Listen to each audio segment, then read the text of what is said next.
Here's 5 lights out. And here we go at a wet race here in Div 2 at Imola.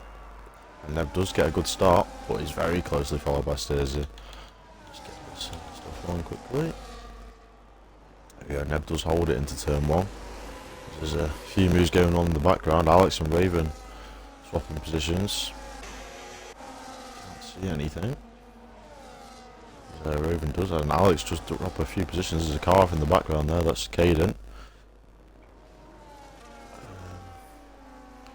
For the most part, seems like a fairly clean start to the race. There is people on, seems like Wets is the more favourable choice for now. The Red Bull does make a move on the Alpine, and Raven Race is trying to follow him through as well. So nice easy move along the outside. There's Wets coming to him at the moment, but Alex is also on the Wets. There's Brian Evans trying to make his way past Tallow. And around the outside of the final corner, getting the battery on. It looks like he's held the move. Tallow's still very much there though for now. Not got as much battery. He does just slot in behind. I think one of the only ones to continue on Wets. Him and the Williams. It's, and there's contact there, and I think there was the Alpine and the Red Bull. Me and the Alpine's gone off, and he has come back on the track very dangerously. They're going to look to go down the inside on the better tyres. On the wetter line though, it's going to be harder to get it done. And he does have a little bit of a slide. I think Neb's going to make easy pickings with the Williams. And a late move to the inside. Yeah, nice easy move for Neb.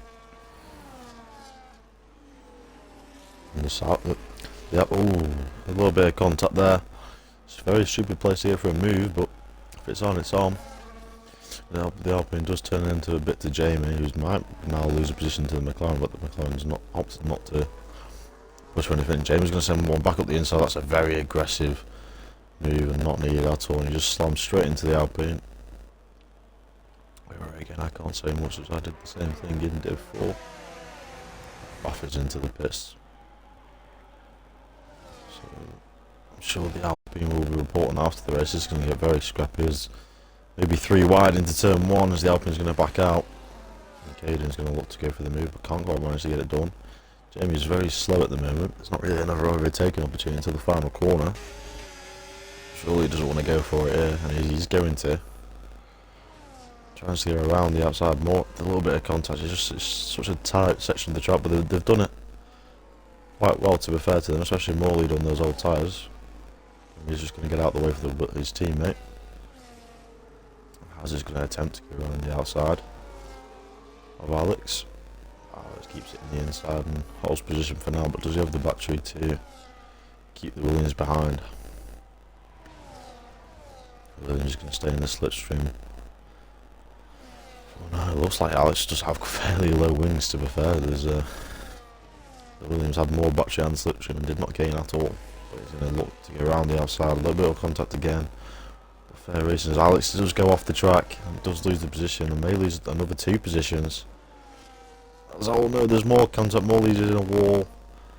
He's had to try and avoid Alex coming back on the track, but it was a fairly safe rejoin. To fair, he was just slower than people would have expected him to, and Morley is just retired on the track. However, he does have the battery this time though, compared to the Alpine. It should be a fairly easy move, as Tallo's going to maybe follow him through. It's going to be in a little bit of a sandwich, and there is contact. Neb's going to be able to pull away from this, and Stacey may look to take both of them. Going around the outside of the Alpine and just slotting behind for the side, but for now he's going to burn every last drop he's got. He's going to look down the inside. Jamie turning in like he's not there. Causing a roadblock for Stacey, who's then again hit into the Mercedes ahead of him, but does get past Jamie as well, and Raven's going to look to maybe follow them through. He's going to burn and maybe send one down the inside, and he does. But has to slightly back out, but he's going to get the better exit on the Aston Martin. A little bit slidey. Some more wheel banging down the straight, but nothing major. He's going to be forced to the inside line through this corner. It's a very sketchy place to do it, and he does do it well. And he's going even early. try and catch Jamie off guard, and Jamie's going to attempt the switch back, and if he gets this done on 22 lap old inters, and he's just switched back somebody on 7 lap old inters. But can he hold it? I think it's going to be hard to. The Alpine does pull to the inside. And with the tyres, you'd thought it would be an easier move. Nice and clean. Jamie's doing the most on those 23 lap old inters now, and he's still side by side.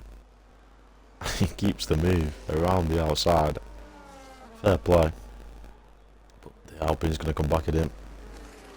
Again, he just can't get the move. I think Jamie's just putting his car exactly where it needs to be. He keeps them behind again, 4 out. There's where the Alpine is on the button again, and he's going to look to go down the inside very late. A little bit of contact forces Jamie maybe a little bit too wide. Whoever he is in front for now. But Jamie made that really hard for him. He's going to go very late down the inside, and that's just a ridiculous move to try and do. And Jarpo's going to say thank you very much and take 2 for 1. Surely there isn't championship benefit at the moment. It was a send from Raven, it is a send from Raven, it's late. I see Steersy onto the gravel. I'm not sure if there was anything in that, I couldn't quite see. But Raven is up to P4 for now, ahead of Steersy on 7 lap older tyres. Alex on the button goes down the inside. Jamie again turning in like there's no car there. Well, I just got that late. Sauber going very late down the inside of the Ferrari. A little bit of contact, but nothing major. The Ferrari keeps the position. But these are the 2 championship rivals. So I'm going to go for it here. So we will watch the Red Bulls as they've comfortably taken a 1-2 finish here at Imola. And it is just Al to cross the line first, and Brian Evans right behind him. But let's see what if anything happens here. Raven's got all the battery he needs, but it's a bit too far back. He's going to have to use it to defence against Steersy. He's got no battery at all. I think the order will stay the same. And it was just a great recovery drive from Neb, having started on the wets and coming back to a podium, finishing P3. Same with Ravens, finished in P4. Steersy maybe would be disappointed with that result, considering he was probably one of the favourites to win this race after the starting on the Inters, but got caught in traffic and finishes in P5. Jarpo finishes in P6. Alpine in P7. Alex does go ahead of Talo's championship rival and comes in P8. P9 and 10 goes to the 2 Saubers. Jamie, without having made a single stop in this race, finishes in P11. The Alpine closely followed behind in P12. Has a spinning across the line, or was that the McLaren?